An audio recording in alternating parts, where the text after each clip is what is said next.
ሰላም ሰላም ክቡራትና ክቡራን ተከታታዮቼ እንደምን አላችሁ? እኔ በጣም ደህና ነኝ። ዛሬም እንደተለመደው በወሳኝ መሰረታዊ የህግ ፕሮግራም ተገናኝተናል። በዛሬው ፕሮግራሜ የይግባኝ አይነት ከሆኑት ውስጥ ስለ መስቀለኛ ይግባኝ የምነግራችሁ ይሆናል ማለት ነው። መስቀለኛ ይግባኝ ምንድን ነው? አቀራረቡ ምን ይመስላል? የፍርድ ሂደቱስ ምን ይመስላል? መስቀለኛ ይግባኝ የሚያቀርበውስ ማን ነው የሚለውን በዚህ ፕሮግራም የምነግራችሁ ይሆናል ማለት ነው። ለዚህ ቻናል አዲስ ሆናችሁ ቻናሉን ላይክ፣ ሼር፣ ሰብስክራይብ በማድረግ አብራችሁኝ እንድትቆዩ በታላቅ አክብሮትና ትህትና ጠይቃለሁ። ቀጥታ ወደ ዛሬው ፕሮግራም ይገባለሁ።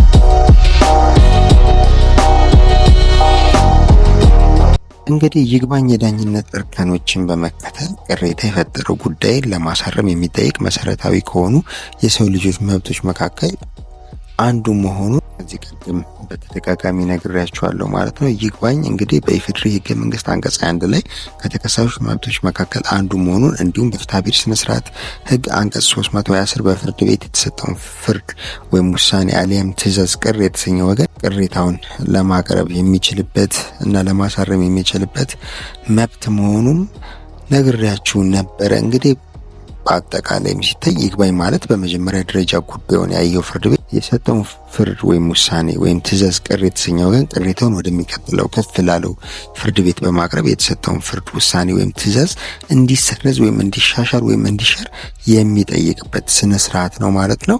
ወደ ዛሬው ጉዳያችን ስመጣ ብዙ ጊዜ ይግባኝ ሲባል የምናውቀው በመጀመሪያ ደረጃ ጉዳዩን ያየው ፍርድ ቤት የሰጠውን ፍርድ ወይም ውሳኔ ትዕዛዝ ቅር የተሰኘው ወይም የተፈረደበት ወገን ቅሬታውን ወደሚቀጥለው ወይም ከፍ ወዳለው ፍርድ ቤት ለይግባኝ ሰሚ ፍርድ ቤት የሚያቀርብበት ሂደት ነው። ሆኖም ግን አሁን የምናየው መስቀለኛ ይግባኝ የሚባለው ከዚህ ይለያል። ለመሆኑ መስቀለኛ ይግባኝ ምንድን ነው? መስቀለኛ ይግባኝ ማለት እንግዲህ ውሳኔ የተወሰነለት ወገን በተሰጠው ውሳኔ ቅር ሲሰኝ ማለትም ውሳኔው ከዚህ በላይ እኔን መጥቀም ነበረበት ብሎ በተሰጠው ውሳኔ ያልረካ በመሆኑ የተሰጠው ውሳኔ ሊሻሻል ይገባል በሚል የሚያቀርበ ይግባኝ ሲሆን እንዲሁም በክርክሩ የተረታው ወገን በበኩሉ የተሰጠው ውሳኔ ቅር የተሰኘበትን ነጥብ በመጥቀስ ለይግባኝ ሰሚው ፍርድ ቤት የሚያቀርበው ይግባኝ ነው።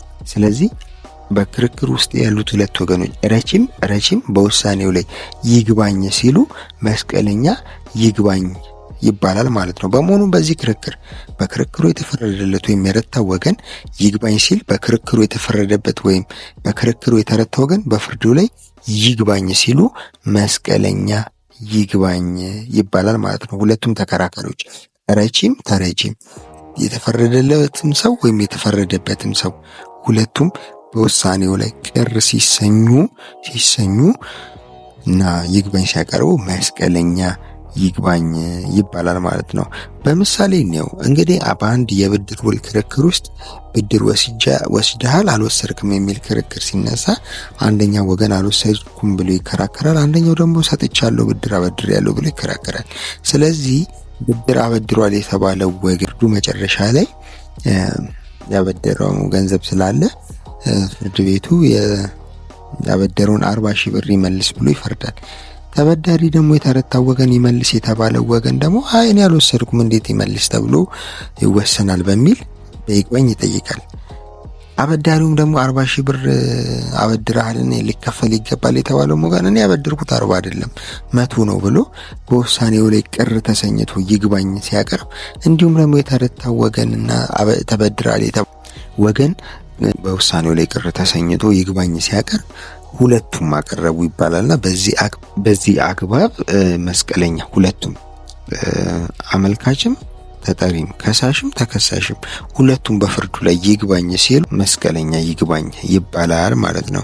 በዚህ ወቅት በስር ፍርድ ቤት የረታው ወገን ወይም ውሳኔ የተሰጠለት ይግባኝ ባይ መስቀለኛ ይግባኝ ባይ ወይም ክሮስ አፒላንት ተብሎ ሲጠራ፣ ውሳኔ የተሰጠበት ወይም ተፈርዶበት ይግባኝ የጠየቀው ወገን ደግሞ መስቀለኛ መልስ ሰጪ ወይም ክሮስ ሪስፖንዳንት ይባላል ማለት ነው። እንግዲህ ከዚህ የጠቀስኩላችሁ ሐሳብ መሰረት በፍትሐብሔር ህግ አንቀጽ 340 ላይ ከተጠቀሰው በመልስ ሰጪነት ክርክር ስለማቅረብ ክሮስ ኦብጀክሽን ጋር የተለያየ ሐሳብ ነው ማለት ነው።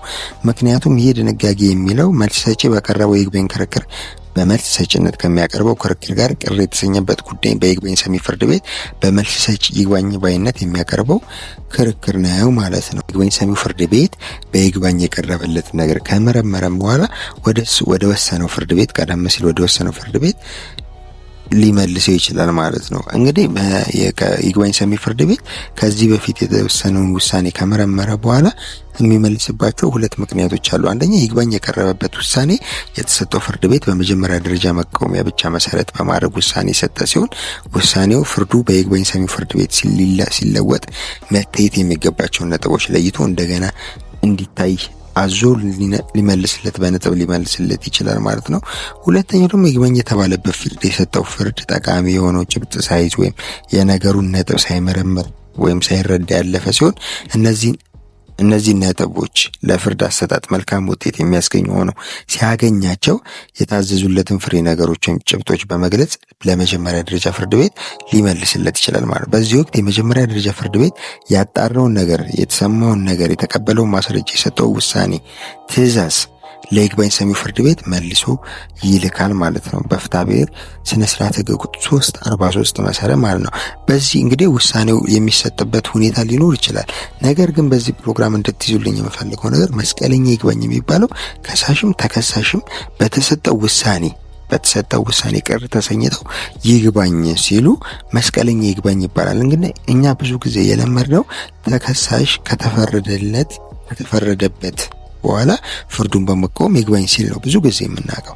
ነገር ግን የተፈረደለትም ሰው ውሳኔው በደንብ እኔን ሊጠቅም ይገባል ወይ ውሳኔው ከዚህ የበለጠ ነበር መሆን የነበረበት ሲል ይግባኝ ሊል ይችላል ማለት ነው።